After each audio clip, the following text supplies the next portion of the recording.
Please give an energetic and warm welcome to the one and only Anand Arnold.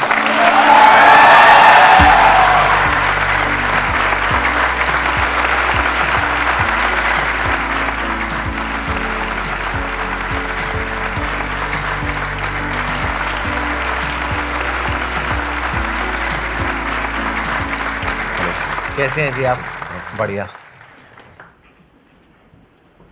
आप अपने journey के बारे में थोड़ा सा बताएंगे कि कहाँ से आपकी जर्नी शुरू हुई बॉडी बिल्डिंग की? बॉडी बिल्डिंग की सर जर्नी तो ऐसी थी, मेरे डैड जो थे वो इंडियन एयरफोर्स में थे, तो अच्छे खासे हट्टे कट्टे अपने टाइम के बॉडी बिल्डर लगा लो, एथलीट लगा लो, फुटबॉलर थे। उसके बाद मेरे ब्रदर जो थे वो स्टेट लेवल के बॉडी बिल्डर थे, मिस्टर पंजाब 5 टाइम वो रह चुके थे। देन मैंने 13 की एज में जो है जिम स्टार्ट किया था, क्योंकि डैडी ने तो कभी अलाउ नहीं किया था, मेरे ब्रदर ने सपोर्ट किया तो मैंने स्टार्ट किया। देन मैंने डिस्ट्रिक्ट लेवल पे जो है एक कंपटीशन भी जीता था 13 साल की उम्र में, मिस्टर गोल्डन का। तो 13 साल की एज में आपकी बॉडी अच्छी खासी बन गई थी? बहुत अच्छी थी सर। फिर ये जो व्हीलचेयर वाला एपिसोड है ये कब हुआ आपके साथ? ये 15 साल की उम्र में हुआ। अच्छा। जो कि लोअर स्पाइनल कॉर्ड में कैंसर था, वो मतलब कि बाय बर्थ ही था, बट पता नहीं लग पाता था, पेन रहता था छोटेपन से ही, और कुछ ऐसी टेक्नोलॉजीज नहीं आए थे तब। बट जब 15 साल की उम्र में जब सीवियर अटैक पड़ा, फिर उन्होंने एक MRI के लिए भेजा, तो उसमें सारा कुछ आ गया, तो बहुत ही क्रॉनिक था। और किस स्टेज पे था वो कैंसर? वो ऐसे था कि अगर मैं सर्जरी ना करवाता तो विद इन 1 वीक डेथ हो जानी थी। और वो सर्जरी कराने के कितने टाइम बाद आप रिकवर हो पाए? सर्जरी कराने के बाद तो मैं डिप्रेशन में चला गया था 3 साल तक। अच्छा जी, 3 साल मैंने फिजियोथेरेपी किया, तो डॉक्टर बोलते थे कि हाँ 3 महीने में ठीक हो जाओगे, 4 महीने में ठीक हो जाओगे, और मैं उनको फॉलो अप करता था। बहुत ही मेरे मतलब कि दिमाग बहुत ही बच्चों जैसा था, जैसे डॉक्टर कोई बोलता है तो मान लेते हैं। तो डॉक्टर ने मेरे को रियल मतलब कि जो सच्चाई थी वो नहीं बताना चाहते थे कि हाँ भाई तू कभी ठीक नहीं होगा अभी। ये बात आपके पेरेंट्स को पता थी? पेरेंट्स को पता थी, फैमिली आपको नहीं पता थी? मुझे नहीं पता थी। मेरे तो ड्रीम्स थे कि यार मैं 18 साल के बाद मैं बुलेट लूँगा, मैं ऐसे करूँगा, वो करूँगा, बॉडी बिल्डिंग स्टार्ट करूँगा, तो मेरे भी ड्रीम्स थे ऐसे। तो आपके माइंड में यही चल रहा था कि शायद मैं 3-4 महीने में ठीक हो मैं जाऊंगा? ठीक होके मैंने को कंटिन्यू वापस से अपना बैक टू नॉर्मल हो फिर जाएगा। मेरे एक दीदी थे, डॉक्टर थे वहाँ पे CMC हॉस्पिटल में, तो वहाँ पर तब आए थे डॉक्टर केसी, अमेरिका से आए थे। तो उन्होंने मेरे को बोला, कहते दुनिया की कोई मेडिसिन, कोई थेरेपी, कोई फिजिकल थेरेपी तुझे नहीं ठीक कर सकती, you have to start your life on wheels. तो मैं मतलब कि तब आपकी एज कितनी थी? मैं 18 साल का था। 18 साल के थे, यानी 3 साल से ऑलरेडी ये सब चल रहा था। जी, ये सारा हाँ, पेन और जी, ये जी, जो पूरा वो सब था। जी। और आपको 18 साल की एज में पता लगा कि अब आपको अपनी पूरी लाइफ ऐसे ही गुजारनी, व्हीलचेयर के ऊपर ही गुजारनी है। जी। तो फिर उसके बाद क्या था आपका जो तो रिएक्शन था या आपका जो मेंटल स्टेट था? हाँ, उनके ऑफिस से बाहर निकला जब, तो मेरे तो आंखों से आंसू स्टॉप नहीं हो रहे थे। I understand. और मेरा दोस्त था उस टाइम पे, अमित गिल, वो मुझे लेके आता जाता था। तो जब वो आया तो उसको सब डॉक्टर्स ने बोला ये क्यों रो रहा है ऐसे ऐसे करके, तो वो कहता मुझे पता नहीं। फिर वो मुझे ऐसे ही घुमाने ले गया, तो वो कहता था यार तू एक दिन ओलंपिया, मिस्टर ओलंपिया बनेगा, तेरे आगे पीछे लोग घूमेंगे, ऑटोग्राफ लेंगे, सेल्फी लेंगे। तो मैं मतलब कि सोचता था यार ये बंदा पागल है, ये क्या बोल रहा है, मैं तो व्हीलचेयर पे बैठा हूँ, है ना, तो ये बंदा ओलंपिया की बात कर रहा है। मैंने देखा था कि 2018 में आप मिस्टर ओलंपिया जी में सिल्वर मेडल जीते जी, थे। सिल्वर मेडल और best poser of the year. अच्छा जी, best which is a very big thing. I think mister Olympia में आज तक इंडियन ने कोई मेडल लेकर नहीं आया, और आई think mister Olympia is the biggest platform. उससे ऊपर और कोई प्लेटफॉर्म नहीं है in terms of body building, right? I think आपने 50 से ऊपर अवार्ड जीते हैं। हाँ, 50 से तो ऊपर, पूरा मेरा कमरा भरा हुआ पूरा। तो सारी ट्रॉफीज, मेडल्स, ये वो और ये सब कुछ। अभी एज कितनी है आपकी? 35 ईयर्स। जी। इसका मतलब आपके दोस्त ने जो प्रेडिक्ट किया था आपके बारे में जी कि एक दिन ऐसा होगा, कि ऐसा कुछ होगा, वो सच हो गया। 100% वैसा ही। तो देखा जाए तो आपकी सक्सेस में उनका भी बहुत बड़ा हाथ है, आपके जो फ्रेंड है। हाँ, आई थिंक उसका मुंह है, हाथ नहीं है, मुंह।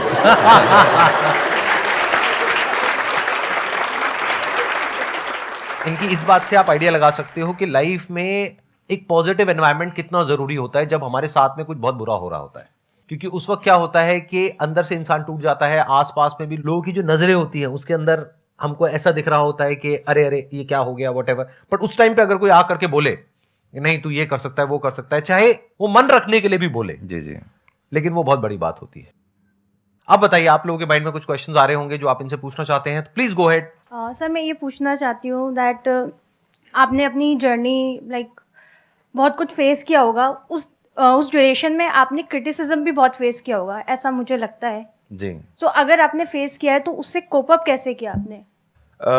देखा जाए तो हर एक की लाइफ में स्ट्रगल है, और अभी भी स्टिल मैं स्ट्रगल कर रहा हूँ। अभी भी मुझे लोग ट्रोल करते हैं, कुछ अच्छा करने जाओ तो भी ट्रोल करते हैं। अभी मैंने जयपुर में अपना कंपटीशन करवाया था, उसका नाम था आनंद आर्नोल्ड क्लासिक। तो मेरा ये विजन था उस चीज़ को लेके कि जैसे आज की डेट में first Indian wheelchair body builder मैं हूँ। घर से जो उठ के और भी एथलीट्स आए जो व्हीलचेयर पे हैं और वहाँ पर आए, और आज की डेट पे उनको बड़े बड़े जो शोज़ हैं वहाँ पर बुलाते हैं, उनको स्पॉन्सरशिप दी जाती हैं, और आज की डेट में 30 बॉडी बिल्डर्स जो हैं वो all over the India compete कर रहे हैं और बहुत अच्छे लेवल पे कर रहे हैं। तो ट्रोल लोग जो हैं हमेशा आपको करते हैं, चाहे आप अच्छा करो चाहे बुरा करो, ठीक है ना, लोगों का काम है बोलना। ये हमारे ऊपर डिपेंड करता है हम उस चीज़ को कैसे लेते हैं। आपके संघर्ष को नमन 100 बार। ये कहना चाह रहे थे सर कि अभी की जो सिचुएशन चल रही है, लोग किस चीज़ को लेके? सर मतलब स्ट्रगल लोग कर रहे हैं, सभी अपने जीवन में स्ट्रगल करते हैं। तो सर अब ऐसा होता है कि कभी डिमोटिवेट होते हैं लोग, बच्चे हैं और लोग हैं जो पढ़ रहे हैं अपने अपने फील्ड में। तो कुछ लोग तो हैं जो सर की मोटिवेशनल वीडियोस देख के लाइक मैं, तो सर वो मोटिवेट हो जाते हैं और लाइफ में ठीक ठाक करते हैं। लेकिन सर कुछ ऐसे लोग हैं जो सिचुएशन अभी बनी हुई है, कोटा में देख लीजिए सर, जो बच्चे सुसाइड कर लेते हैं, तो वो सर उस सिचुएशन को कैसे ओवरकम कर पाए? कहाँ कमी रह जाती है कि बच्चे ऐसे डिसीजन ले लेते हैं कि वो अपने जीवन को ही खत्म कर देते हैं? सर एक टाइम मेरा भी ऐसे ही था, मैं भी कुछ ऐसे ही सोचता था, पर मैंने उस नेगेटिव एनर्जी को मैंने पॉजिटिवली यूज़ किया। जब हम पेन में होते हैं ना, तब हमारे में इतनी ज़्यादा ताकत आ जाती है कि आपने सुना होगा कि पहाड़ को भी एक बंदे ने काट दिया था। जी। तो वो बंदा उस पेन में था, उसका एक सोच थी कि उसने उस चीज़ को पूरा कंप्लीट किया। तो हमको सिर्फ यही करना है कि नेगेटिव नहीं जाना, हमेशा पॉजिटिव देखना है। मेरी ज़िंदगी में था कि ये चीज़ नहीं थी, दांतों में पावर नहीं है पर हाथों में तो है ना, तो आज आपके सामने हूँ, देख लो। बिग राउंड ऑफ अप्लॉज है। सर मेरा कोई क्वेश्चन नहीं है, मेरा बस एक छोटी सी रिक्वेस्ट है। सर आप एक्चुअली मैं यहाँ पे मतलब कि मोटिवेट तो मैं सर वीडियो देख के भी हो जाता हूँ, तो मैं यहाँ कुछ स्किल सीखने आया हूँ। वो है सर मेंटलिज्म का, जो आप कुछ दिन से एक्ट परफॉर्म कर रहे हैं यहाँ पे। उसकी मेरी फीस है 1.5 लाख रुपए। अगर आप सीखना चाहते हो तो I don't have any- आप पैसे डिपॉजिट कराओ और फिर करते हैं। हम सर कोई दिक्कत नहीं है, सर फी मतलब पे करेंगे, कोई दिक्कत नहीं है। तो दो, क्योंकि 1.5 लाख रुपए दो। सर आप 1.5 लाख छोड़ो, पहले 150 रुपए तो दो। तो सर आप अगर हमें मतलब हमें भी सिखा दे तो क्या पता हम भी आगे चल के यूट्यूबर बने और हम भी वहाँ पे मतलब आपके साथ बैठे। आपने भी कहा है सर और हम सब ने माना है, और प्लस सर ने करके दिखाया कि आसान है सब कुछ। सर आसान कुछ नहीं होता, सर ने कहा है, और सर है आसान। सर आपने सर कर दिखाया, नामुमकिन भी कुछ नहीं होता आपने सर कर दिखाया, जी।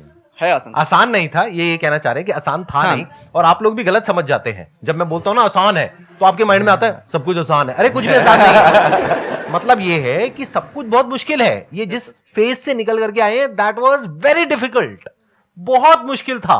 लेकिन अगर उस वक्त ये बोलते कि बहुत मुश्किल है, मैं यहां से नहीं निकल पाऊंगा, मैं कुछ नहीं कर पाऊंगा, तो एक ऐसी स्टेज आ जाती जहां पे जाकर के बोलने लग जाते मुश्किल के बाद में नामुमकिन है, इम्पॉसिबल है, मैं कुछ नहीं कर पाऊंगा। अगर ये उस वक्त अपने आप को बोले आसान है, और अगर वो झूठ भी है, और अगर ये माइंड में बैठ जाए कि नहीं आसान है, मैं कुछ कर सकता हूं, कर सकता हूं, कर सकता हूं, तो वहां से एक थॉट प्रोसेस चेंज होने की पॉसिबिलिटी पैदा हो जाती है। जी।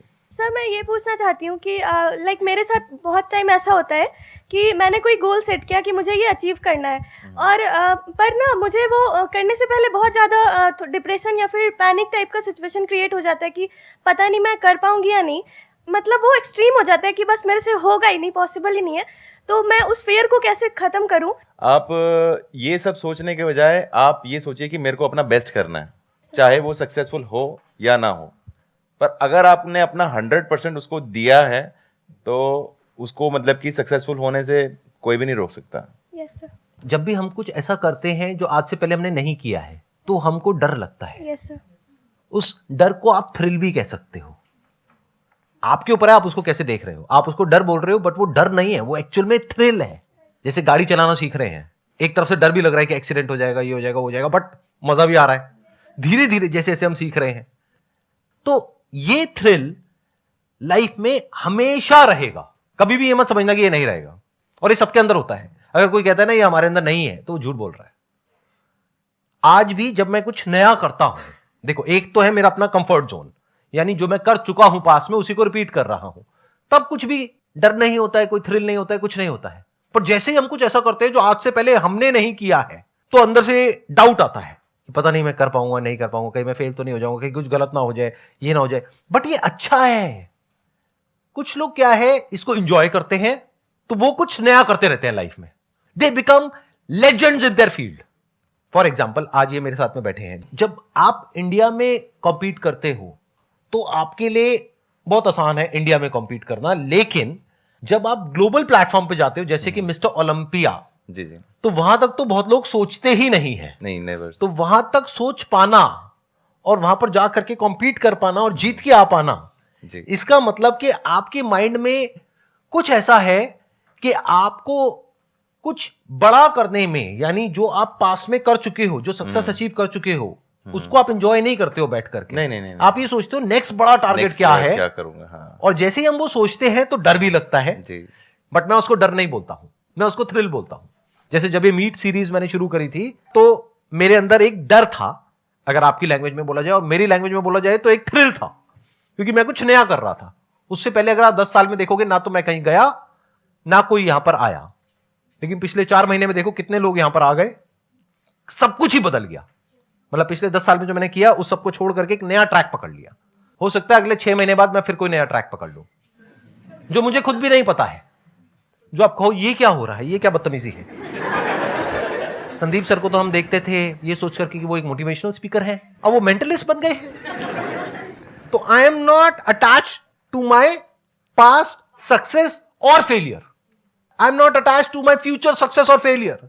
आई am attach to doing something new, क्योंकि वहीं पे थ्रिल है, वही जिंदगी है। समझ रहे हो? कुछ नया क्रिएट करना ही तो लाइफ है।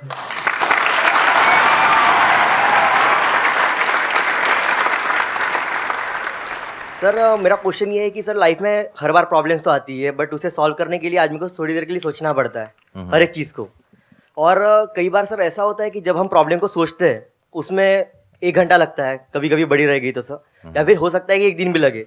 बट सर एक प्रॉब्लम कई बार ऐसी भी निकलती है कि वो प्रॉब्लम आने वाले कुछ दिनों के लिए या फिर सालों के लिए 10 प्रॉब्लम क्रिएट करके लेके आती है। यानी कि 1 साल के लिए, 2 साल के लिए, हो सकता है सर कि पूरे लाइफ के लिए भी अटकना पड़ जाए, ऐसी सिचुएशन क्रिएट होती है। शादी हो गई क्या आपकी? होने के सर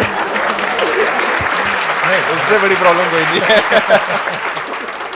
प्रॉब्लम जो है वो इतनी खराब लूप क्रिएट करके देती है कि उसकी वजह से हम ना लाइफ में आगे बढ़ पाते और ना उस प्रॉब्लम को भी सॉल्व कर पाते और एक स्टेट में अटक जाते। आपको एक बात बताऊं, कोई भी ऐसी प्रॉब्लम नहीं है जिसको सॉल्व ना किया जा सके। हाँ सर। अगर फिर भी आप अपने माइंड सेट से उसको नहीं क्लियर कर पा रहे हैं, तो आप किसी और का सजेशन ले सकते हैं। लाइक सर जो हैं, इतने बड़े मोटिवेशनल स्पीकर हैं। नहीं सर, प्रॉब्लम क्या है वो तो मतलब इतनी प्रॉब्लम क्रिएट हो गई है एक ही प्रॉब्लम की वजह से। कौन सी प्रॉब्लम है वो? कौन सी प्रॉब्लम है जिसकी वजह से प्रॉब्लम क्रिएट हो गई? उस लड़की को छोड़ क्यों नहीं देते?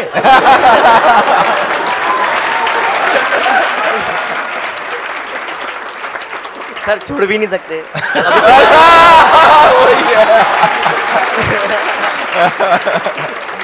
अभी तो छोड़ सकते हो, शादी नहीं हुई है। नहीं सर, वो प्रॉब्लम नहीं है सर। फिर क्या प्रॉब्लम है सर?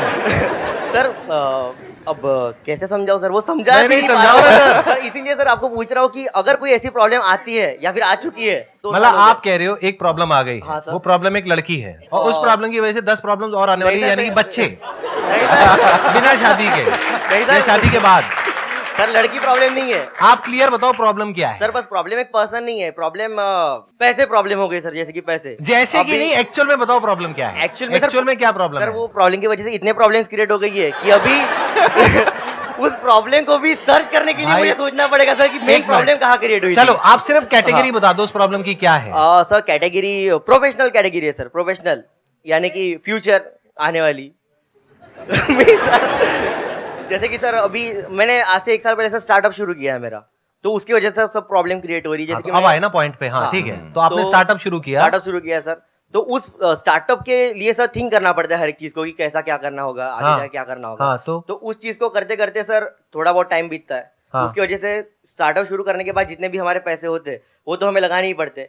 तो सर पैसे खत्म हो गए उसके बाद में। तो स्टार्टअप आपने अपना किया, वहां से पैसे खत्म हो गए, तो पैसा प्रॉब्लम है ना। सब पैसा प्रॉब्लम है और साथ ही में पैसा खत्म हो गया तो सर एम्प्लॉय भी मैं problem समझ है। गया, वही पैसा हाँ। खत्म हो गया, वो हाँ। प्रॉब्लम है, वो अकेले आपकी नहीं है, यहाँ पे बहुत लोगों की और है नहीं प्रॉब्लम। सर, मैं इसीलिए कह रहा हूँ सर, पैसा प्रॉब्लम नहीं है। हाँ। सर प्रॉब्लम ये है कि मेन प्रॉब्लम जहाँ से शुरू होती है सर, ठीक है। इतना प्रॉब्लम वर्ड मैंने आज तक जिंदगी में नहीं सुना अपने किसी सेशन में। मेरे को लगता है जब ये वीडियो एडिट होगी ना अजय, तो वहां पे नीचे काउंटडाउन लगाना प्रॉब्लम का। प्रॉब्लम 1 2 3 400 500 600 बढ़ता जा रहा है काउंटडाउन। हाँ बताओ और सर, प्रॉब्लम क्या है। सर हाँ। डिसीजन लेने के लिए समय इसलिए लगता है सर, क्योंकि कई बार ऐसा होता है ना कि प्रॉब्लम इतनी बड़ी रहती है 501 कि उसका सोल्यूशन ढूंढने के पहले सर 2 मिनट के लिए सोचना पड़ता है कि अगर ये सोल्यूशन गलत हो गया तो हो सकता है आगे जाके इसी की प्रॉब्लम की वजह से और 502 प्रॉब्लम आ जाए। बस भाई बस एक मिनट शांत। अभी आपने अपनी एक प्रॉब्लम बताई, मेरे भी माइंड में प्रॉब्लम सुनो, पैसा कमाने के 2 तरीके हैं, स्टार्टअप या फिर जॉब कर सकते हो। जब पैसा कमाओगे तो पैसे की वजह से जो प्रॉब्लम्स क्रिएट हुई है तो पैसे से सॉल्व हो जाएगी। अब आप कह रहे हो उसकी वजह से और प्रॉब्लम्स हो गई है, उन प्रॉब्लम्स के लिए कुछ एक्सपर्ट्स हैं, जैसे कोई डॉक्टर है, ये है वो है, तो उनके पास जाओ, उनसे जाकर के डिस्कस करो, तो वो वहां से सॉल्व हो जाएगी। हाँ सर, मैं ये चाहता हूँ कि आगे जाके कोई भी ऐसी प्रॉब्लम में फंसू ही ना, या फिर उस लूप में ना फंसना चाहता हूँ मैं सर। ऐसा कभी नहीं होगा, फंसोगे फंसूंगा ही मैं, फंसोगे ही, फंसने वाला हूँ फंसने ही वाले हो। सर। उसका कोई और ये नहीं है, आंसर नहीं होती। सब फंसते हैं। तो सर अभी फंसने की वजह से सर वही अटक के रहना है, मतलब नहीं वहां अटक के नहीं रहना है, आगे बढ़ना है ना। ये भी फंसे थे ना एक प्रॉब्लम में। हाँ। आपकी लाइफ में इतनी बड़ी प्रॉब्लम तो नहीं आई ना जितनी बड़ी इनकी लाइफ में आई थी। नहीं है सर। नहीं आई ना। हाँ, नहीं तो आई। ये जब फंसे उस प्रॉब्लम में निकल गए ना, हाँ। तो आप क्यों नहीं निकल सकते। निकल तो सकता हूँ सर, मैं ये कह रहा हूँ कि सर टाइम। एक मिनट सर, आप कुछ कहना चाहेंगे। सर पानी पियेंगे? आप काफी बोल रहे हैं ना, तो सर पानी पीजिए। Thank you so much sir, यहाँ पर आने के लिए। आपसे मुझे बहुत इंस्पिरेशन मिली, बहुत कुछ सीखने को मिला। आई एम श्योर आप लोगों को भी बहुत कुछ सीखने को मिला होगा। Wish you all the best. Thank you so much जी, थैंक यू सो मच।